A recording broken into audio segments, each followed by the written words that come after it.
UP board class 12 के प्यारे विद्यार्थियों, स्वागत है आप सभी का शिवम लेक्चरर में। अर्थशास्त्र का पेपर है जो कि 4 तारीख को पेपर है आपका, 4 मार्च को। तो यह पेपर 4 मार्च के लिए सबसे ज़्यादा इम्पोर्टेंट है। तो आप लोग वीडियो को पूरा अंत तक देखिएगा मेरे प्यारे बच्चों। ठीक है, समय 3 घंटे 15 मिनट होता है और पूर्णांक 70 का होता है। पूरा पेपर एकदम अच्छे से आंसर के साथ आपको बताने वाले हैं। प्रारंभ के 15 मिनट परीक्षार्थियों को पेपर पढ़ने के लिए निर्धारित है। सभी प्रश्न अनिवार्य हैं। प्रश्न संख्या 1 से 10 तक बहुविकल्पीय प्रश्न है। प्रश्न संख्या 11 से 18 अति लघु उत्तरीय प्रश्न है जिनका उत्तर 50 शब्दों में। प्रश्न संख्या 19 से 24 तक लघु उत्तरीय प्रश्न है जिनका उत्तर आपको 150 शब्दों में। तथा प्रश्न संख्या 25 से 27 विस्तृत उत्तरीय प्रश्न है जिनका उत्तर 300 शब्दों में देना है। सभी प्रश्नों के निर्धारित अंक उसके सामने अंकित हैं। तो सभी लोग वीडियो को लाइक कर देंगे, चैनल पर नए होंगे चैनल को सब्सक्राइब कर देंगे, शेयर कर देंगे। चलिए शुरू करते हैं। सबसे पहले बहुविकल्पीय प्रश्न। अर्थशास्त्र के जनक कौन कहे जाते हैं? एडम स्मिथ, मार्शल, रॉबिन्स या मेहता? तो एडम स्मिथ अर्थशास्त्र के जनक कहे जाते हैं। इसके बाद दूसरा नंबर है, एक वस्तु की मानवीय आवश्यकताओं को संतुष्ट करने की क्षमता को कहते हैं उपयोगिता, उपभोग, उत्पादन या कीमत? तो उपयोगिता कहते हैं। एक वस्तु की मानवीय आवश्यकताओं को संतुष्ट करने की क्षमता को उपयोगिता कहते हैं। इसके बाद प्रश्न नंबर 3 है, जब सीमांत उत्पादन शून्य होता है तब कुल उत्पादन होता है। न्यूनतम, शून्य, अधिकतम, इनमें से कोई नहीं। तो अधिकतम होता है। जब सीमांत उत्पादन शून्य होता है तो कुल उत्पादन अधिकतम होता है। इसके बाद प्रश्न नंबर 4 है, निम्न में से कौन उत्पादन का साधन नहीं है? साहसी, पूंजी, विनिमय, संगठन? तो यहाँ पर सही हो जाएगा विनिमय। ठीक है, विनिमय उत्पादन का साधन नहीं है। ठीक है। 5वां नंबर है, एक ही वस्तु के लिए विभिन्न क्रेताओं के लिए भिन्न भिन्न कीमतें वसूल करना क्या कहलाता है? कीमत विस्तार, कीमत संकुचन, कीमत विभेद, कीमत नियंत्रण? तो एक ही वस्तु के लिए विभिन्न क्रेताओं के लिए भिन्न भिन्न वस्तुएं वसूल करना कहलाता है कीमत विभेद। ठीक है, गा ऑप्शन करेक्ट हो जाएगा। अगर आपको इसका पीडीएफ चाहिए तो डिस्क्रिप्शन में टेलीग्राम की लिंक मिल जाएगी, वहाँ से आप टेलीग्राम ज्वाइन करेंगे, आपको पीडीएफ मिल जाएगी। गठबंधन अल्प अधिकार के अंतर्गत कीमत का प्राय निर्धारण किया जाता है। उद्योगों के द्वारा, फर्म के द्वारा, कीमत नेता के द्वारा, इनमें से कोई नहीं। तो गठबंधन अल्प अधिकार के अंतर्गत कीमत का प्राय निर्धारण किया जाता है कीमत नेता के द्वारा। ठीक है, गा ऑप्शन करेक्ट हो जाएगा।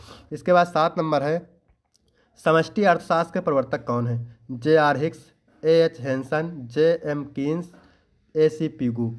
तो समष्टि अर्थशास्त्र के प्रवर्तक है जे एस कीन्स। ठीक है, जे एम केन्स। इसके बाद में है 8 नंबर, क्या कह रहा है, निम्न में से कौन जीडीपी को कल्याण का एक अनुविक्त सूचकांक बनाता है? गैर मौद्रिक लेन देन, बाह्यताएँ, जीडीपी का वितरण तथा रचना, ये सभी? तो यहाँ पर सही हो जाएगा उपयुक्त सभी। ठीक है, ये सभी हो जाएगा। इसके बाद है 9 नंबर, क्या कह रहा है, विश्वव्यापी मंदिर नहीं मंदी, विश्वव्यापी मंदी किस वर्ष प्रारंभ हुई? 1929, 1930, 1931, 1932? तो इसका सही हो जाएगा 1929 में। ठीक है, ये ऑप्शन करेक्ट हो जाएगा। इसके बाद 10 नंबर है, आयकर कौन लगाता है? केंद्र सरकार, राज्य सरकार, स्थानीय सरकार, ये सभी? तो आयकर मेरे प्यारे बच्चों केंद्र सरकार लगाती है। आपका ए ऑप्शन करेक्ट हो जाएगा। यहाँ तक हो गए 10 बहुविकल्पीय।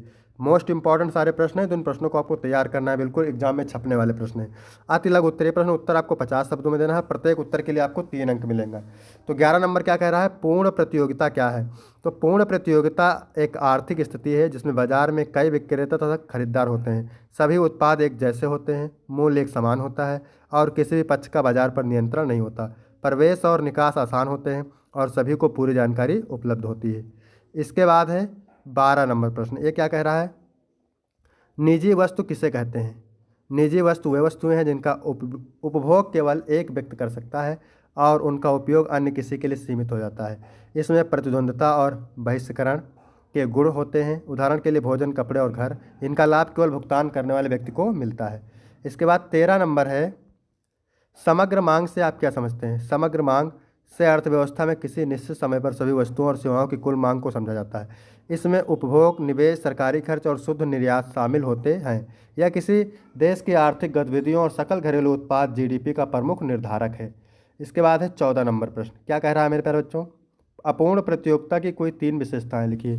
तो अपूर्ण प्रतियोगिता की विशेषताएं निम्न है। पहला, असमान उत्पाद, विक्रेता भिन्न भिन्न गुणवत्ता या विशेषताओं वाले उत्पाद बेचते हैं। मूल्य निर्धारण शक्ति, विक्रेताओं को अपने उत्पादों के लिए मूल्य तय करने की शक्ति होती है। तीसरा है सीमित प्रतिस्पर्धा, बाजार में कुछ विक्रेता और खरीदार होते हैं जिसमें पूर्ण प्रतिस्पर्धा नहीं होती। चेक क्या होता है? चेक एक लिखित दस्तावेज है जो बैंक को निर्दिष्ट व्यक्ति या संस्था को निर्धारित राशि का भुगतान करने का निर्देश देता है। इसमें खाता धारक के हस्ताक्षर, राशि और प्राप्तकर्ता का नाम होता है। यह धन हस्तांतरण का एक सुनिश्चित और सुविधाजनक तरीका है। इसके बाद 16 नंबर है, पूर्ण रोजगार संतुलन क्या है? तो पूर्ण रोजगार संतुलन वह स्थिति है जब अर्थव्यवस्था में उपलब्ध सभी श्रम संसाधनों का पूरा उपयोग हो रहा हो और कोई अनैच्छिक बेरोजगारी न हो। इस स्थिति में मांग और आपूर्ति का संतुलन बना रहता है और अर्थव्यवस्था अपनी पूर्ण उत्पादन क्षमता पर काम करती है। इसके बाद है 17 नंबर, सरकारी बजट क्या है? सरकारी बजट सरकार द्वारा एक वित्तीय दस्तावेज है जिसमें आगामी वित्तीय वर्ष के लिए आय और व्यय का अनुमान प्रस्तुत किया जाता है। यह सार्वजनिक सेवाओं, विकास योजनाओं और अर्थव्यवस्था को संतुलित रखने के लिए सरकार की वित्तीय नीति और प्राथमिकताओं को दर्शाता है। इसके बाद है 18 नंबर, क्या कह रहा है? अप्रत्यक्ष कर का अर्थ बताइए तथा उदाहरण लिखिए। तो अप्रत्यक्ष कर वह कर है जो वस्तुओं और सेवाओं पर लगाया जाता है और उपभोक्ता द्वारा भुगतान किया जाता है, लेकिन इसे सरकार को विक्रेता के माध्यम से प्राप्त किया जाता है। यह कर सभी पर समान रूप से लागू होता है, उदाहरणतः वस्तु और सेवा कर, सीमा शुल्क, उत्पादन शुल्क। ठीक है। अब यहाँ हम बात करेंगे लघु उत्तरीय प्रश्न की। उत्तर आपको 150 शब्दों में देना है, प्रत्येक उत्तर के लिए आपको 6 अंक मिलेगा। अर्थव्यवस्था के केंद्रीय समस्याओं की विवेचना कीजिए। तो अर्थव्यवस्था की केंद्रीय समस्याएं संसाधनों की कमी और मानव आवश्यकताओं की असीमितता के कारण उत्पन्न होती हैं। मुख्यतः 3 प्रकार की समस्याएं होती हैं। क्या होती हैं? पहला, क्या उत्पादन करें। ठीक है, इसमें यह तय किया जाता है कि कौन कौन से वस्त्र और सेवाएं अर्थव्यवस्था में बनाई जाएंगी, किस मात्रा में और किस वर्ग की आवश्यकताओं को प्राथमिकता दी जाएगी, कैसे निर्धारित उत्पादन करें। यह समस्या उत्पादन के तरीकों और तकनीकों के चयन से संबंधित है। इसमें यह तय किया जाता है कि संसाधनों का उपयोग श्रम प्रधान या पूंजी प्रधान तकनीक से किया जाए। इसके बाद तीसरा है, किसके लिए उत्पादन किया जाए। तो यह तय किया जाता है कि उत्पादित वस्तुएं और सेवाएं किन व्यक्तियों या वर्गों को प्रदान की जाएंगी, अर्थात वितरण का निर्धारण। इन समस्याओं का समाधान आर्थिक संसाधनों के उचित आवंटन और प्रबंधन से किया जाता है। इसके बाद है 20 नंबर, क्या कह रहा है? मांग की लोच को प्रभावित करने वाले कारक। तो मांग की लोच को प्रभावित करने वाले प्रमुख कारक निम्न है। पहला है वस्तु का प्रकार। आवश्यक वस्तुओं जैसे भोजन की मांग कम लोचदार होती है, जबकि विलासिता वस्तुओं जैसे गहने की मांग अधिक लोचदार होती है। इसके बाद दूसरा है प्रतिस्थापन वस्तुओं की उपलब्धता। यदि वस्तु का अच्छा विकल्प उपलब्ध है तो उसकी मांग अधिक लोचदार होती है। आय का अनुपात। यदि वस्तु की कीमत उपभोक्ता की आय का बड़ा हिस्सा लेती है तो उसकी मांग अधिक लोचदार होगी। चौथा है वस्तु का उपयोग। बहुउपयोगी वस्तुओं जैसे दूध की मांग अधिक लोचदार होती है। इसके बाद है समय अवधि। इसमें लिखेंगे लंबी अवधि में मांग अधिक लोचदार होती है क्योंकि उपभोक्ता विकल्प खोज सकते हैं। छठा है उपभोक्ता प्राथमिकता। यदि उपभोक्ता किसी वस्तु के प्रति अधिक वफादार है तो उसकी मांग कम लोचदार होगी। इसके बाद 21 नंबर है, उत्पादन फलन की संकल्पना को समझाइए। तो उत्पादन फलन एक अर्थशास्त्रिक अवधारणा है जो दर्शाती है कि किस प्रकार उत्पादन कारकों के विभिन्न संयोजन से वस्तुओं और सेवाओं का उत्पादन होता है। इसमें उत्पादन को मापने के लिए आमतौर पर श्रम पूंजी और अन्य उत्पादन कारकों की मात्रा को शामिल किया जाता है। उत्पादन फलन का उद्देश्य यह समझना होता है कि उत्पादन के स्तर पर विभिन्न कारकों का प्रभाव कैसा होता है। इसके बाद है उत्पादन फलन के समान रूप में लिखा जा सकता है Q बराबर एफ एल के, जहाँ Q उत्पादन की मात्रा है, L श्रम की मात्रा है और K पूंजी की मात्रा है। इसके आगे लिखेंगे यह फलन उत्पादन प्रक्रिया के कार्यक्षमता, तकनीकी प्रगति और कारकों के मिक्स के आधार पर विभिन्न स्तरों पर उत्पादन को समझने में मदद करता है। उत्पादन फलन का अध्ययन यह समझने में सहायक होता है कि सीमित संसाधनों का उपयोग कैसे किया जाए ताकि अधिकतम उत्पादन संभव हो सके।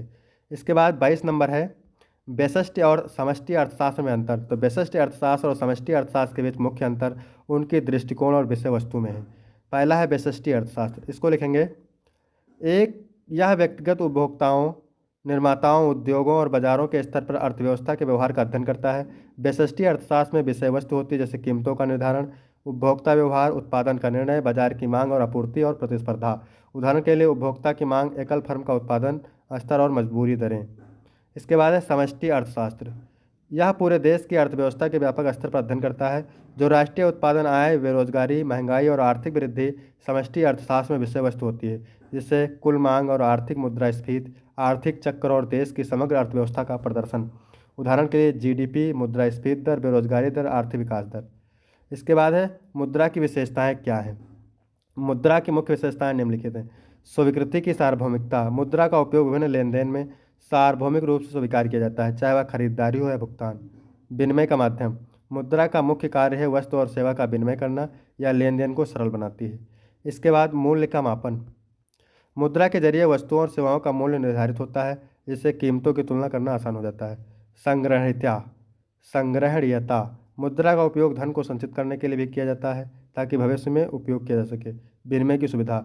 मुद्रा का मुख्य लाभ है कि अन्य वस्तुओं और सेवाओं के साथ आसानी से बदली जा सकती है।